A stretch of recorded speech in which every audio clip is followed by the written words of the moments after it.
Hello, ladies and gentlemen, Marauder EX here, back thanks to you in person with another subscriber special Q&A video. I'm here for your entertainment, but I'm not a whore. No, I don't know what I'm talking about. I really don't. Um, yeah, I'm doing another one of these. Thank you all for your continued support, comments, questions, anecdotes, all of that noise. Thank you so much for the support. Um, it's been a lot, and it's made this hobby ridiculously more entertaining and enjoyable. So with that, I'm going to go ahead and start off with it. First question, asked by Suzumushi100. What was the last game that you played that you considered to be a piece of art? And this is one of the reasons why I love my subscribers and my viewers. This is a fantastic question that I've been arguing with and debating with friends for a very long time. In the last year or so, we've been talking a lot about our video games art. And some people like Roger Ebert says, no, video games aren't art. And he's just cranky because he's an old movie critic. And really, his medium has not been considered art for nearly long enough for him to be talking about what other things cannot be considered art. With that said, he needs to get his head out of his ass because he knows nothing about modern gaming. He doesn't. He's admitted as much. And I will make this comparison. If you lump an entire medium as saying it's not art because of the few things that you know, I will still consider movies to not be art because you have things like American Pie. That's not art. That's pandering to the lowest common denominator. Funny, but not art. Just as you can have that distinction in cinema where you have American Pie and Citizen Kane, one is not art, one is, and you have that separation there. The same can be said for video games. And this has been a big topic of mine. Most games that I've played are debatable on their artistic quality. I play a lot more RPGs and action games, but some of those could be art, some of them could, like, I wouldn't consider Battlefield 3 or Modern Warfare 3 to be art. It's not. Would I consider Okami to be art? Yes. Okami is actually my go-to definition for video game art. It's beautiful. It's graphic style, it's music, it's narrative. That is art to me. And Okami is one of the most recent games that I've played that I would consider this.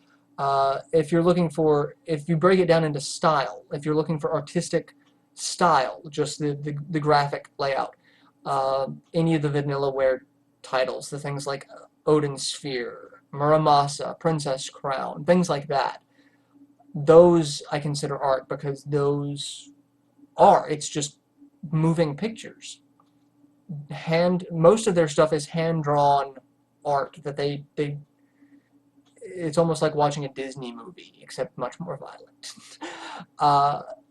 If you're looking for things like music, you've got much of the Square library. Square spends so much effort onto its music that it's amazing. The Final Fantasy series, Chrono series, I've got most of their soundtracks for that reason, because you can listen to the music outside. Final Fantasy IX is one of my favorite soundtracks of all time. You Are Not Alone is a song I listen to way too much. Because it's a fantastic song. Just goosebumps. Anyway, the last game that I've personally played that I would consider art, I played Princess Crown. I've just got that for the Saturn. So that is the art style that I would like. It's an artistic style that I would go with. That's the most recent one that I've played. But if you're going, what is the one that I would consider the pinnacle? I would say Okami. That one has just topped what game art can be. So, but that is a huge debate that I've been participating in. It's it's something that I'm probably going to get into more in depth with Luth and Kulik one of these days to see what we can hash out, because that's a fantastic topic for a rant video, especially if you've got someone like Luth just playing devil's advocate. Luth shares a lot of my opinions on it, but he's one of those people that he can be a devil's advocate really well, and I could see him coming up with some really good counterpoints to why video games wouldn't be art, and mostly the things like the Modern Warfare 3 Battlefield stuff. But that's a huge talk point, and I could spend an entire video on that. I'll try not to, but fantastic question. Thank you for that. That's one of those that when I saw that, I'm like, yes, great question. I love cerebral thought. Couple of questions coming from Skelly1091. What is your favorite game story ever? My favorite game story ever is Chrono Trigger. Either it's a toss-up between Chrono Trigger or Shining Force. Shining Force 2, specifically. Shining Force 2 has a lot of plot holes in it, a lot of, really? And you can see that in my LP of it because I mock it. But those were games that I played when I was considerably younger, when I was looking for stories. That's about the same time frame that I got into Tekkaman Blade, or Technoman as it was here in the US, because it was different. It wasn't like action cartoons of the time that I was used to. Like, I grew up watching Transformers, and Transformers wasn't really episodic. Each episode was its own self-contained story that really doesn't have as much of a link to previous stories. But then I watched Technoman, and to be continued every episode, and you're like, I want to know more. Shining Force 2 and Chrono Trigger were definitely in that phase for me, because I wanted to know what happened with Chrono. Like, why? That's one of those things. If you had a time machine, what would you do? Especially if you know that you have a chance to save the world. With Shining Force, it's the epic. And I'm stretching this.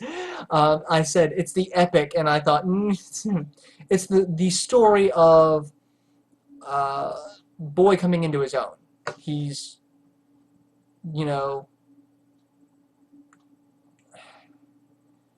the kind of unlikely hero. He was just kind of thrust into this, and he steps up to handle it the best that he can, and he ends up handling it better than anyone else ever really could.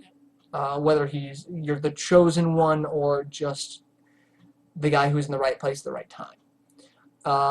And those two are definitely going to stick with me. A lot of the newer games that are coming out have very similar feels for it.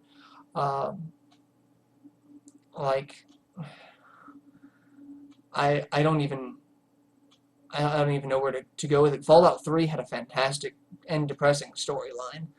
If you actually followed the story and didn't do all the side quests and forgot what was going on like I did the first time.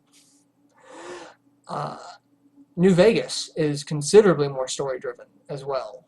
So, I mean, some of those games, fantastic stories, but I still go with the classics, mostly because of the rose-tinted glasses, the nostalgia aspect. Second question. Do you think the PlayStation Vita will do well now that Sony has some experience in a handheld market?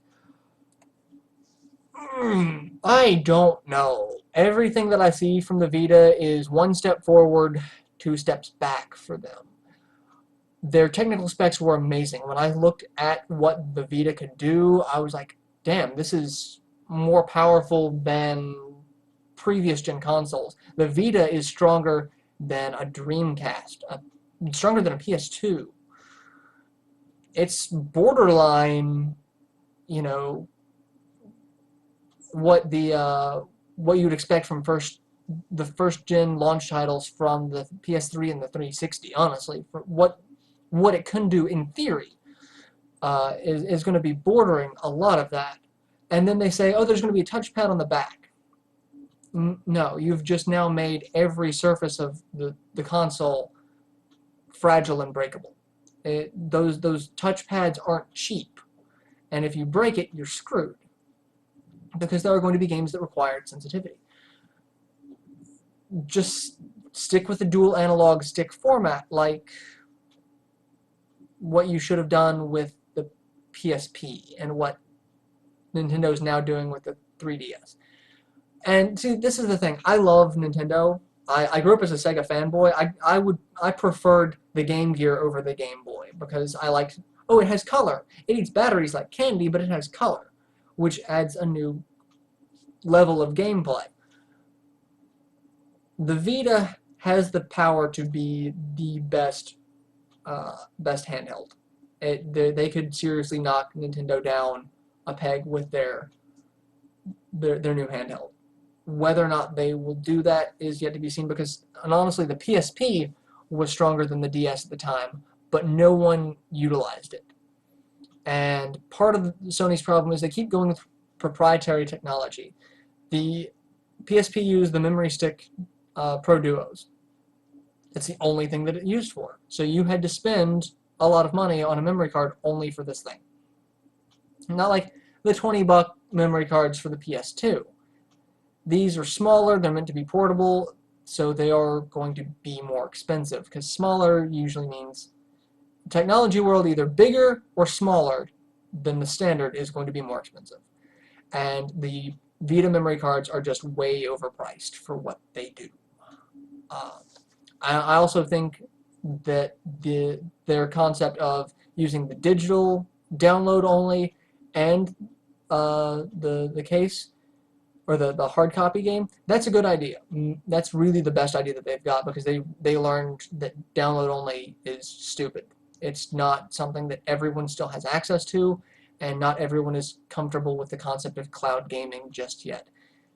They definitely jumped the gun on that. So going back to either format is a plus. That's really the only plus that I've seen them make. Everything else that I've been reading recently is just,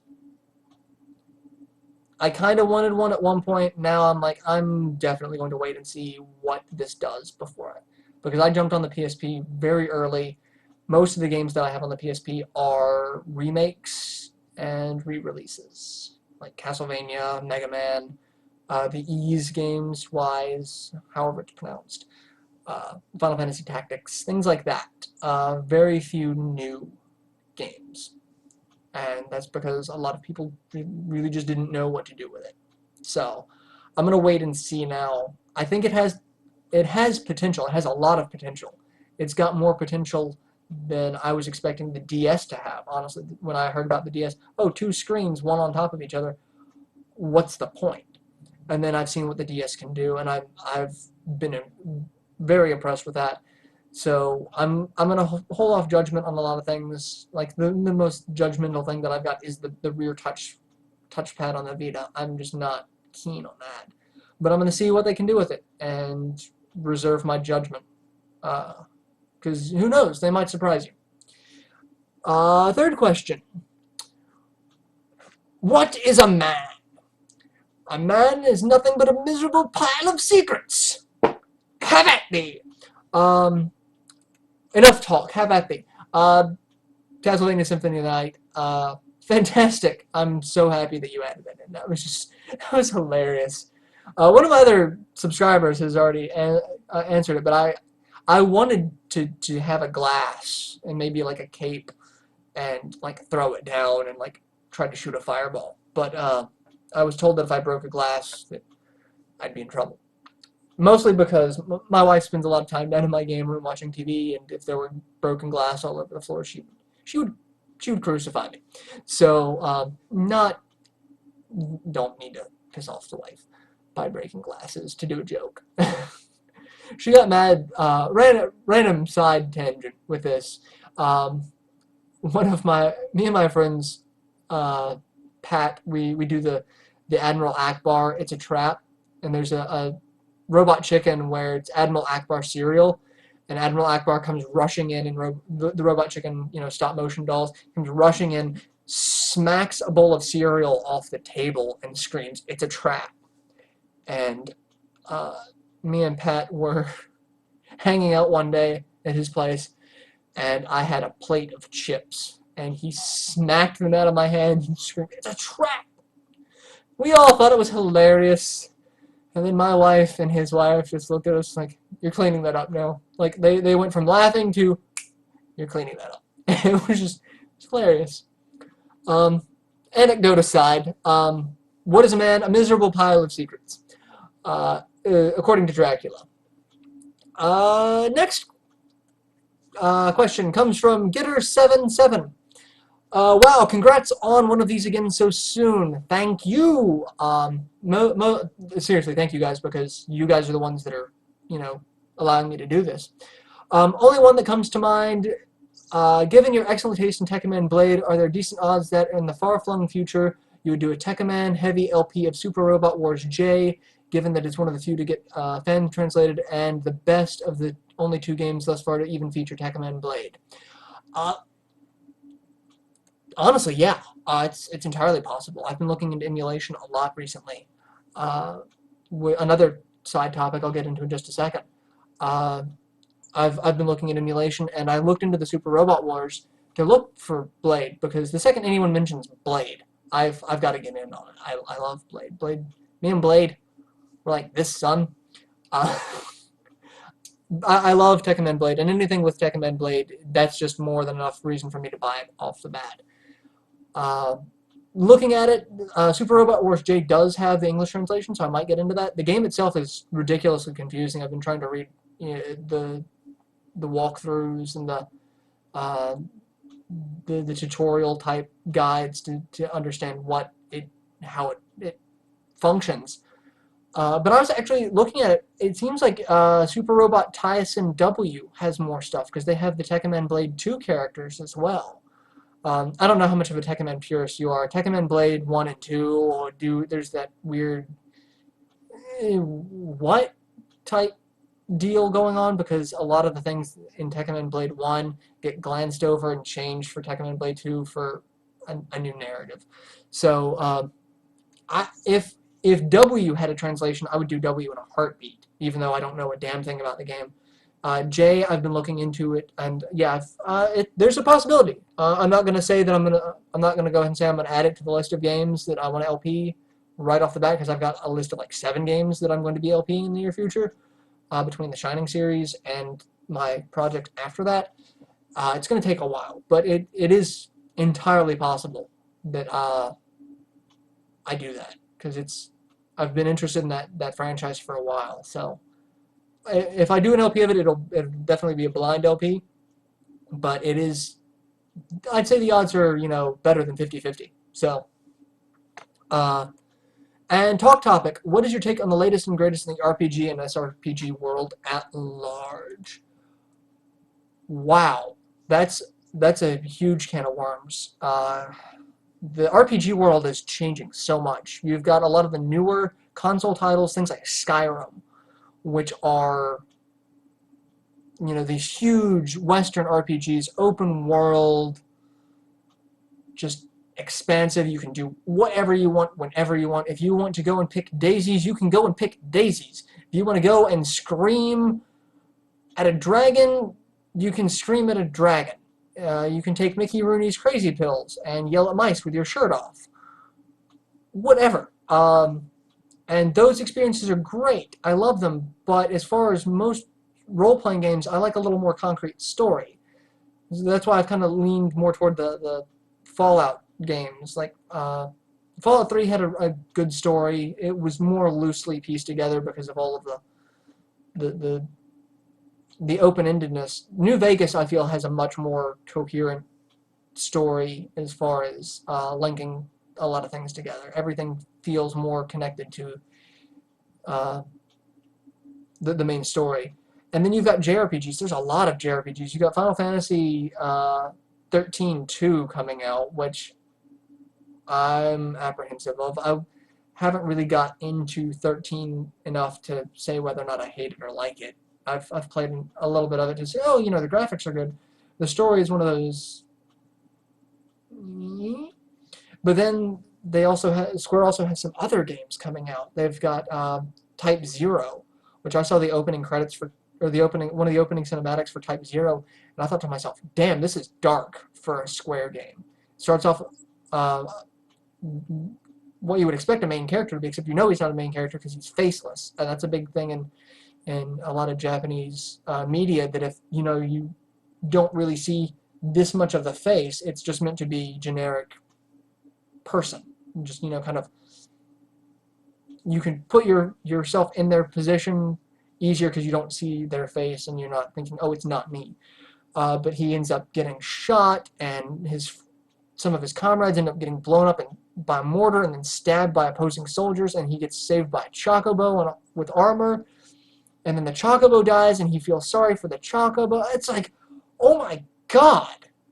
So, I mean, the role-playing world in general is just blowing up. As far as tactical RPGs, I've been looking at Tactics Ogre a lot.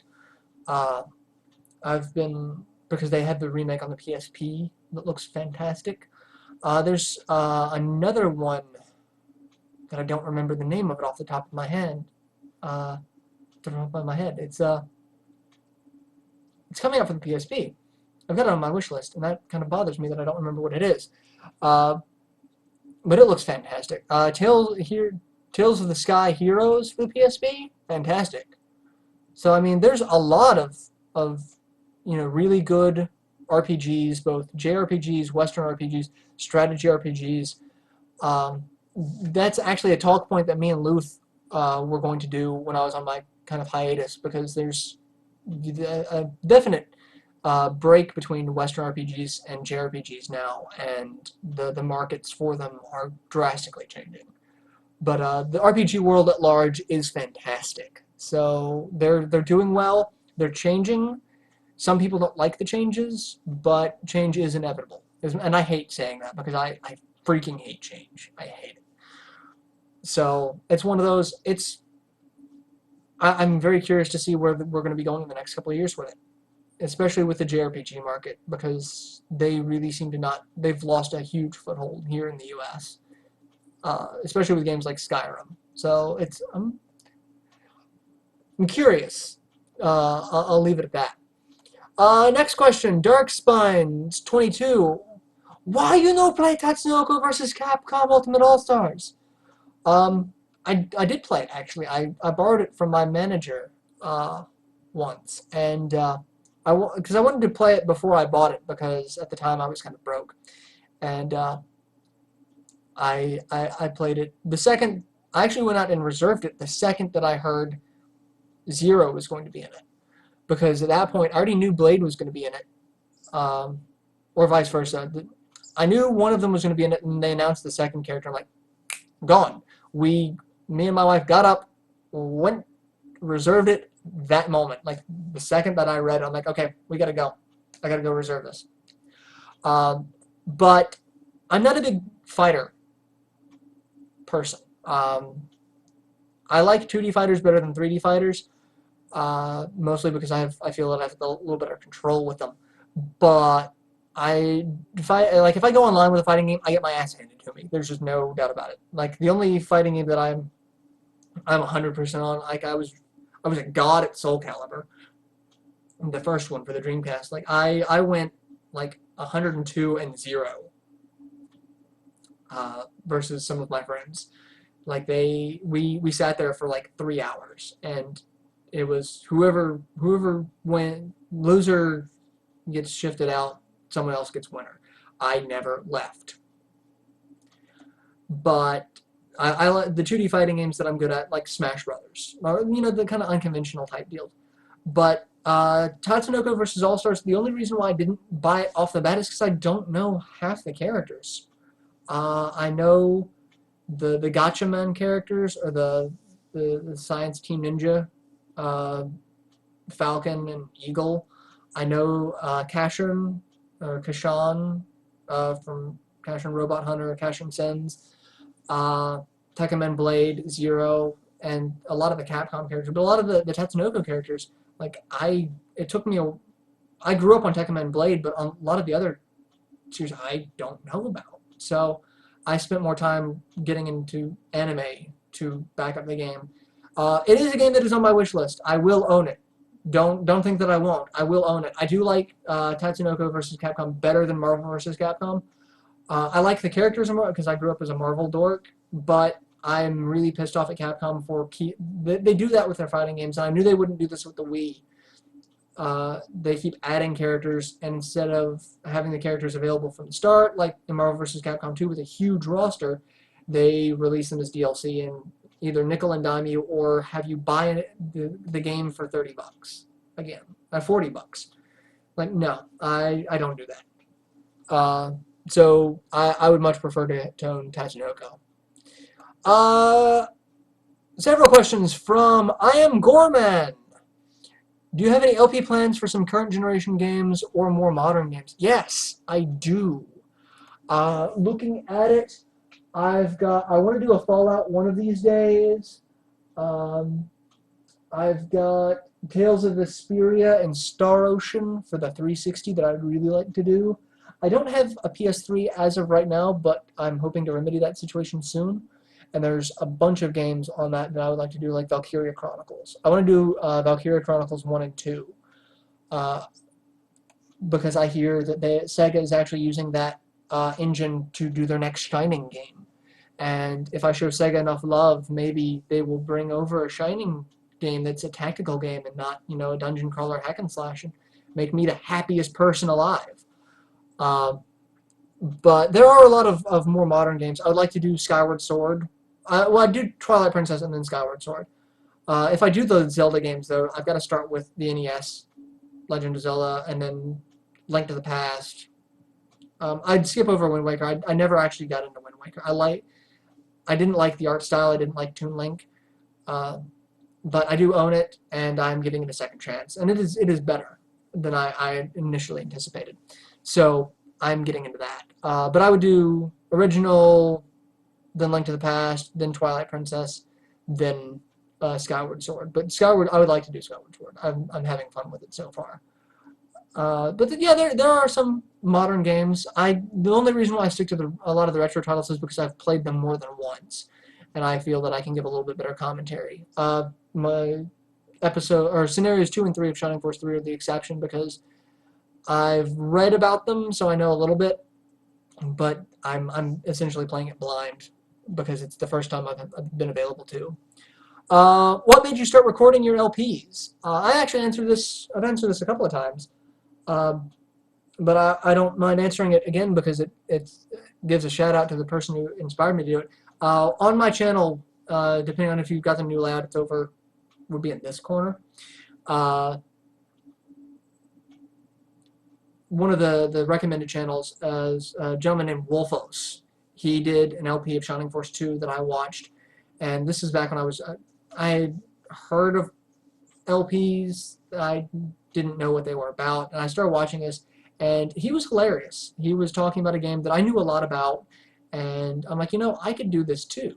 I don't have the cool British accent that he's got, or the European accent. I'm not entirely sure if it's British.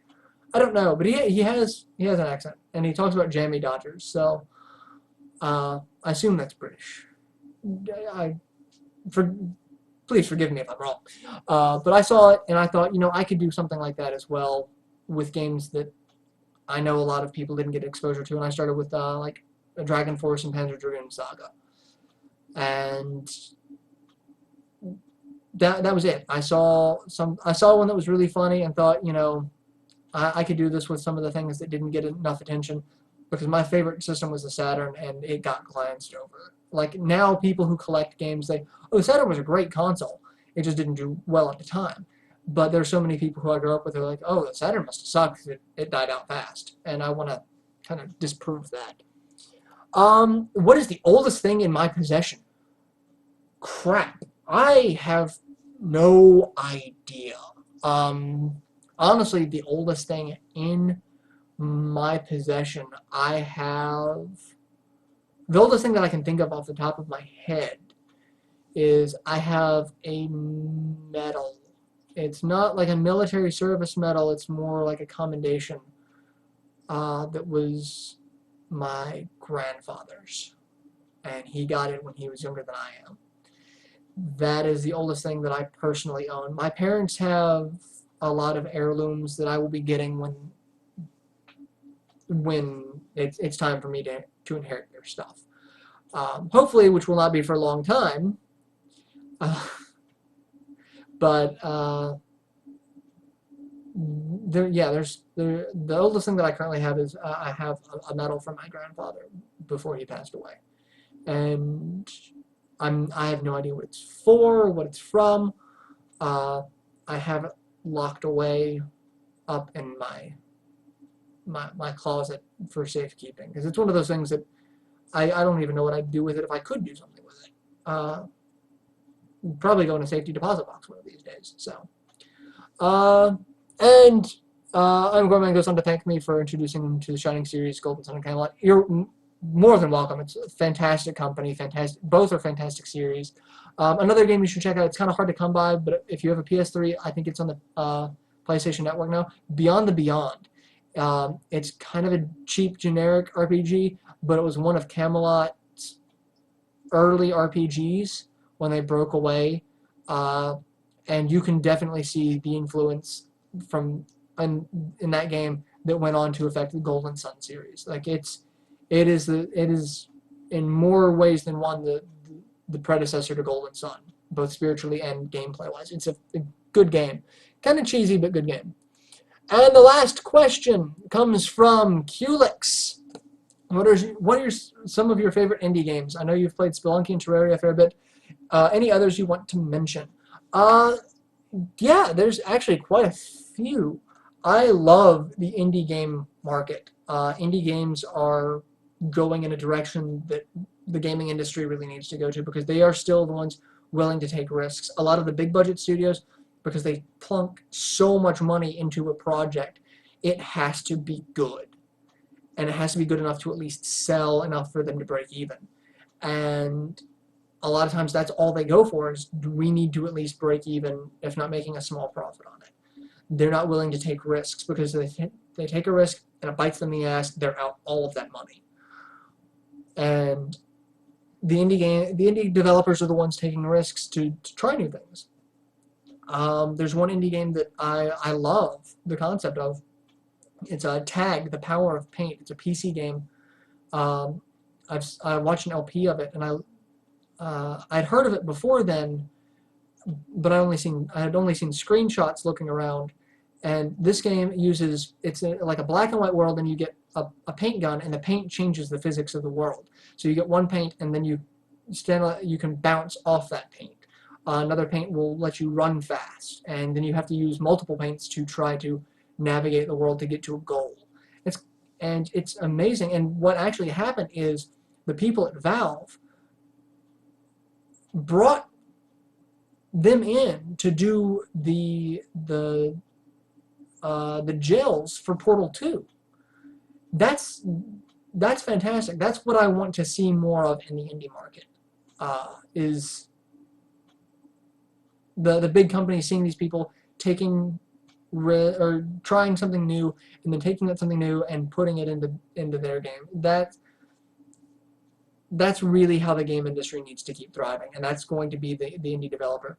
A lot of them, like Castle Crashers for the 360, fantastic game, fantastic indie developed game. There's a lot of other games, indie related, that like browser-based games, like ArmorGames.com. I've spent countless hours there with their tower defense and like the balloon popping game, things like that. Just little things. But the ones that I would mention by name would be like Braid, Bastion. And I don't even know if they count as indie games, because I don't even remember who off the top. I know Braid counts. I don't know about Bastion. I think Bastion counts. I've been hearing a lot about The Binding of Isaac recently. It looks a little creepy, but I've been hearing a lot of positive press about it. And then you go back to like Castle Crashers, Tag, The Power of Paint, and things like that. And then Helix knows how much time I've spent in Terraria. He and I have built entire worlds in Terraria and destroyed entire worlds in Terraria. And Spelunky is just fantastic. I like the kind of throwback to the 8 and 16-bit days. So I'm a big fan of the indie developed market, as being someone who would like to get a game published himself. Like I've got a game that I don't know jack about programming, but I have a game concept that I would love to get out there, and I would have an easier time finding an indie developer say, hey, take a risk on this. If not, if you make something off of it, fantastic. If you don't, then you're not any worse off than where you were before. Whereas the AAA studios, Sega, Sony, Square, BioWare, they're not looking to take risks at the moment. They're playing it safe. So yeah, that's I would love I love the indie development market. I could talk about that forever too. So but yeah, that's been my Q&A video. I want to thank you again for all of your continued support. I want to thank you for the subscriptions, the questions, the comments, everything. Keep it coming. I'm going to start up a lot more projects coming up. So yeah, thank you all. Thank you, thank you, thank you, thank you, thank you, thank you. I can't thank you guys enough. I really can't. So with that, I'm out. Till then, later, everyone.